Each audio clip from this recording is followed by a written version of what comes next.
আয়োজনটা অনেক ব্যতিক্রম। আমরা রমজান মাস আসলে মুসলিম প্রধান দেশ বাংলাদেশ, এখানে ইসলামের চর্চা, কোরআন তেলাওয়াত, ইসলামী হামনাতের অনেক প্রোগ্রাম বিভিন্ন টিভি চ্যানেল বিভিন্নভাবে করে এবং বেশিরভাগ চ্যানেলের প্রোগ্রামগুলো সাধারণত মাদ্রাসা এবং মাদ্রাসা কেন্দ্রিক।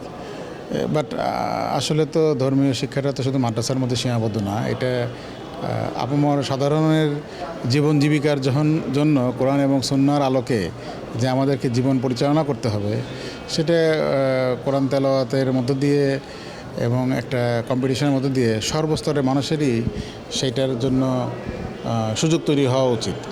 তো এটিএন নিউজের এই উদ্যোগটাকে আমার এই জন্যই ভালো লেগেছে যে তারা এই একটা নির্দিষ্ট গণ্ডি পেরিয়ে সমাজের সকল স্তরে, বিশেষত স্কুল, কলেজ এবং বিশ্ববিদ্যালয় পর্যায়ে, যেখানে সমস্ত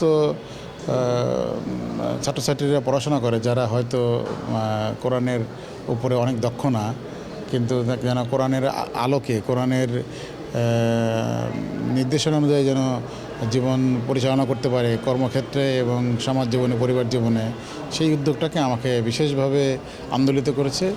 সেই কারণেই প্রথমবারেও ইসলামিক অলিম্পিয়াডে বিকন ফার্মাসিউটিক্যালস এই সামাজিক কাজে, সামাজিক দায়বদ্ধতার জায়গা থেকে আমরা অংশগ্রহণ করি এবং তার ধারাবাহিকতায় এবারের অলিম্পিয়াডেও আমরা সায়েন্টিফিক পার্টনার হিসাবে থাকতে পেরে অনেক গৌরবান্বিত মনে করছি। এই জন্য এটিএন নিউজ পরিবারকে আমার পক্ষ থেকে এবং বিকন ফার্মাসিউটিক্যাল পক্ষ থেকে ধন্যবাদ এবং কৃতজ্ঞতা।